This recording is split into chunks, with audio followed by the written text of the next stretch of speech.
नमस्कार दोस्तों, मैं नीरज पांडे स्वागत करता हूँ आपके अपने YouTube चैनल डरावनी कहानियों में। दोस्तों, हम लोग जिस दुनिया में रहते हैं इसे पृथ्वी लोक कहते हैं और हम और आपके सिवा हमारे बहुत सारे रिश्तेदार इसी दुनिया में रहते हैं, बल्कि आसपास ही रहते हैं। लेकिन आपको नहीं पता होगा कि हमारे आसपास और एक कुछ लोग होते हैं जिसे हम देख नहीं सकते,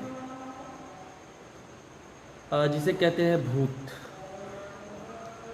भूत कौन होते हैं?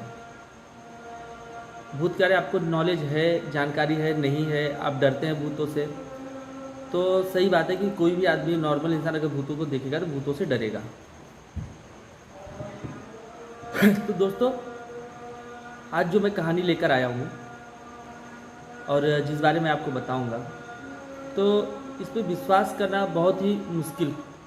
जिसे भी आप भूतों के बारे में बताएंगे वो विश्वास नहीं करता, वो कहता है भूत होते ही नहीं हैं। लेकिन आपको हकीकत बता दूं, भूत होते हैं। जो नहीं जानते, जिन्होंने नहीं देखा है, उनके लिए होता है कि अरे ये सब झूठ बात है, भूत नहीं होते।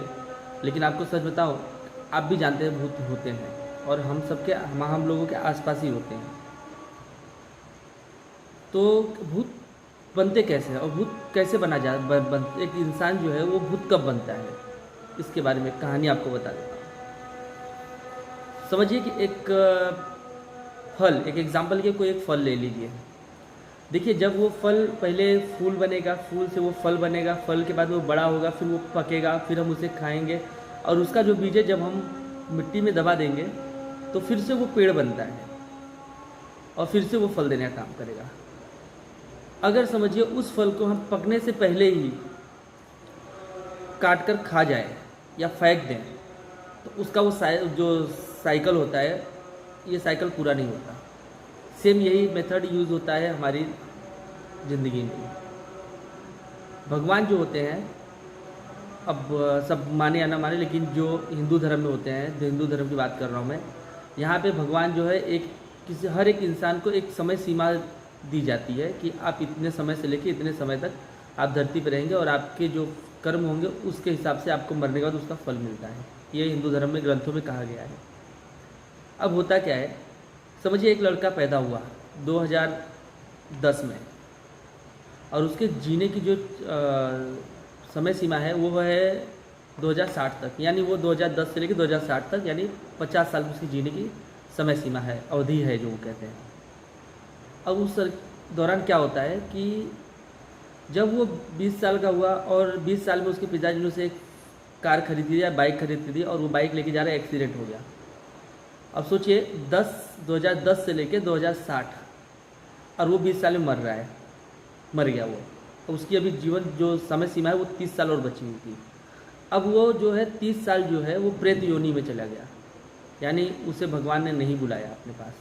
अभी वो धरती पर ही है, लेकिन वो किसी को दिखेगा नहीं। बस यही अंतर होता है, वो अपने हिसाब से सब काम कर सकते हैं लेकिन वो दिखते नहीं हैं।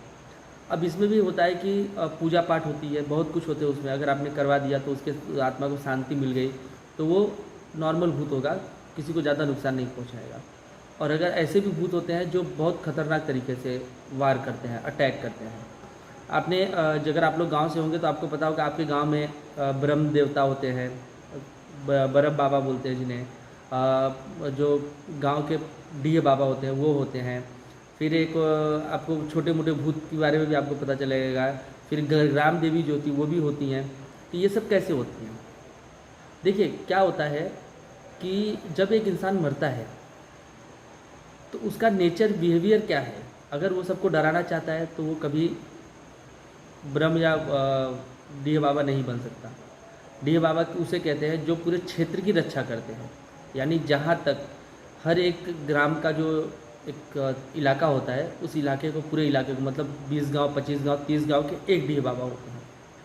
अब उसके बाद उनके नीचे 4-6 गांव के एक ब्रह्म बाबा होते हैं, यानी एक डीह बाबा जो होते हैं उनके नीचे समझिए, नॉर्मली समझिए 20 गांव का एक पूरा इलाका है, उसमें एक डीह बाबा होंगे। और 20 में से जो है 5-5 गाँव को डिवाइड करेंगे तो वो 5 गाँव के ब्रह्म बाबा अलग होंगे, 5 गाँव के ब्रह्म बाबा अलग, 5 गाँव के ब्रह्म बाबा अलग और 5 गाँव के ब्रह्म बाबा अलग, यानी 5-5 गाँव के डिवाइड हो जाते हैं। ब्रह्म बाबा का क्या काम होता है कि जितने भी उनके 5 गांव में जो भी भूत बनेगा वो उनकी ही शरण में जाएगा। किसके? ब्रह्म बाबा के शरण। और ब्रह्म बाबा का कनेक्ट जो होता है वो होता है डीह बाबा से। डीह बाबा उसे कहते हैं डीह की पूजा। जो डीह होती है, गांव की डीह होती है, जैसे आपके घर में एक डीह होती है जहाँ से आप घर के अंदर एंट्री मारते हैं, जो दरवाज़ा होता है, ऐसे ही गांव का भी एक डीह होता है जिसके अंदर आप एंट्री मारते हैं। तो ये डीह बाबा की ये कहानी ये होती है। ये भूतों प्रेतों में ऐसे होते हैं। अब ब्रह्म बाबा के नीचे भी कुछ लोग होते हैं। जैसे एक लड़का मरा है 10 साल पहले, वो ब्रह्म बाबा के पास है। अब उसके बाद जो आएगा वो भी ब्रह्म बाबा के नीचे ही जाएगा। लेकिन जब ब्रह्म बाबा की जब अवधि समाप्त होती है, यानी एक लड़का जो 10 साल 2010 में पैदा हुआ और 2030 में मर गया और उसको 2060 तक जीना था, तो वो 20 साल में वो मर गया, 30 साल की अवधि बच गया। 30 साल बाद उसके यहाँ पे क्या होता है? 30 साल बाद वो ब्रह्म योनि में चले जाएंगे, यानी वो चले गए। अब उनके नीचे जो है, यानी ब्रह्म बाबा के नीचे जो है, यानी उनके बाद जो मरा होगा, अगर उसकी समय सीमा भी है तो वो फिर ब्रह्म बाबा बनता है। ऐसे ही करके वो चलते हैं। और ब्रह्म बाबा जो जब इसकी समझिए एक आदमी की जो उम्र है 100 साल की है और वो 20 साल में ही मर गया, अब उसकी बचने की जो जीने की क्षमता है वो 80 साल की है, तो वो क्या करेगा? वो बहुत पुराने हो जाते हैं, तो वो भी डी बाबा बन जाते हैं। जैसे हमारे में होता है ना स्कूल के प्रिंसिपल, एक स्कूल का प्रिंसिपल जो होता है वो पहले प्रिंसिपल होगा, फिर उसके नीचे जो लगा वो जिसको ज़्यादा नॉलेज है वो फिर प्रिंसिपल बनेगा, फिर उसके नीचे जो है वो प्रिंसिपल। सेम इसी तरीके का ये पूरा एक साइकिल होता है भूतों में। अच्छा, इसमें कुछ भूत ऐसे भी होते हैं जो आपको डायरेक्टली आप पे अटैक कर देते हैं, और कुछ भूत ऐसे होते हैं जो अटैक तो करते हैं लेकिन वो आपकी सुरक्षा के लिए करते हैं। अगर आप गांव देहात से हैं तो आपने सुना होगा कि कभी बुजुर्ग बताते हैं कि मैं फलाने जगह से आ रहा था, यानी वो स्टेशन से आ रहा था और रात बहुत हो गई थी, तो मुझे एक आदमी मिला जो मुझे लाकर मेरे घर तक छोड़ा। उसके बाद वो आदमी का आज तक पता नहीं, मैंने कभी देखा नहीं। तो वो कोई और नहीं होते, वो ये ब्रह्म बाबा ही होते हैं। और अगर ब्रह्म बाबा अगर नहीं सपोर्ट करते तो वो डी बाबा सपोर्ट करते हैं। ऐसा आप अगर देखें उत्तर प्रदेश और बिहार, झारखंड और मध्य प्रदेश, ऐसी जगहों पे ये सब चीज़ होती हैं। और ये सब बाकायदा एक पंडित जो होता है ना, उसे ये चीज़ पता होती है, वो पढ़ता है इन सब चीज़ों के बारे में और वो उसी के हिसाब से वो चलता है। जो एक पंडित जो नक्षत्र देखता है, नक्षत्र के हिसाब से वो बताता है, तो ऐसे ही यहाँ पे भी होता है। अच्छा, इनके बाद भी अगर जैसे बहुत सारे लोग अब कहते हैं ना यूपी बिहार में, अरे भैया जी गया गए हैं। अब गया क्या होती है? गया ये होती है कि जब आपके ख़ानदान में 20 साल 25 साल 50 साल 100 साल हो जाते हैं, तो आपके ख़ानदान के जितने लोग मरे हुए हैं वो तो ब्रह्म योनि में चले गए, उनकी तो कोई उनका है नहीं, लेकिन उनका कुछ अंश जो होता है वो आपके घर और आपके दरवाजे पर होता है। तो जब आप अगर ये गया करते हैं, मतलब घर पे पूजा होती है, फिर गांव को घूमना पड़ता है, फिर आप गया जाते हैं, उसमें अच्छा बहुत सारे पैसे लगते हैं। तो वहाँ पे जाके आप क्या करते हैं, जो वहाँ पे जाने के बाद आप जो करते हैं, जो क्रिया होती है, जो क्रियाएँ की जाती हैं, वो सबसे क्या होता है कि आपके घर में जितने भी भूत प्रेत हुए होंगे या तो जो समय सीमा पूरी करके मरे होंगे, उन सब के पुण्य आत्माओं को शांति मिल जाती है। ये होता है, ये भूतों का साइकिल, ये भूतों की दुनिया का ये भूतों की दुनिया में होता है ऐसा। और जो हम लोग होते हैं, नॉर्मल इंसान जो होते हैं, ये तो एक मर गए, मरने के बाद में इनके साथ क्या हुआ कि ये चले गए दूसरी दुनिया में, ये हो गया। बहुत सारे धर्म में ऐसा होता है ना कि मर गए, चलो ठीक है, इनका क्रियाक्रम कर दिए, बस हो गया, उसके आगे कुछ नहीं होता। लेकिन एक अगर आप पंडित हैं या आप ब्राह्मण हैं तो आपको इस चीज़ का ज्ञान होता है और आप यही चीज़ सबको सिखाते हैं। इसीलिए उन्हें ब्राह्मण कहा गया है कि वो इंसान जब पैदा होता है तब से वो ब्राह्मण है, और लास्ट में जब तक वो मरता नहीं है तब तक की जितनी बीच में क्रियाएं होती हैं ये सिर्फ ब्राह्मणों में होती हैं। और ब्राह्मण अपना करते ही, और जो दूसरी बिरादरी है साथ में रहने वाली, उनको भी ये बताते हैं हाँ इस तरीके से अगर आप करेंगे तो हो जाएगा। एक देखिए, एक नर बलि होती है। अब आपको पता नहीं होगा, मैं बहुत लोग जानते होंगे जो पुराने हो, नए यंग जो होंगे लड़के वो उनको नहीं मालूम होगा। एक नर बलि होती है। अब नर बलि क्या होती है? अगर कहेंगे तो नर बलि मतलब इंसानों की बलि देना नहीं। नर बलि होती है जब कोई भी लड़का 18 साल के ऊपर, यानी अपनी जो आयु अवस्था होती है, जवान होने की अवस्था होती है, इस अवस्था में आकर मर जाता है, तब उसे नरबली दी जाती है। नरबली में किसी को मारा नहीं जाता, ये एक नाम होता है नरबली का। और जब नरबली की जाती है तो उस इंसान की जो आत्मा होती है उसे बहुत शांति मिलती है।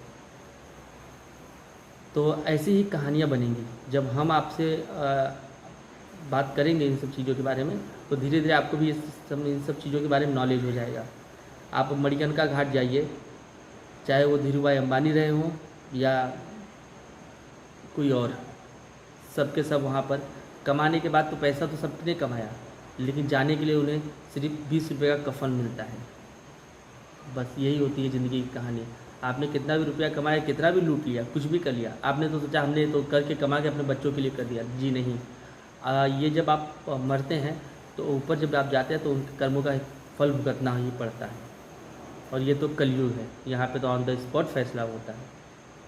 तो दोस्तों, मेरी जो कहानियाँ हैं, ऐसे ही मैं आपको कहानियाँ लेकर आऊँगा, भूत प्रेत की कहानियाँ, जो आपको बताते हुए चलूँगा।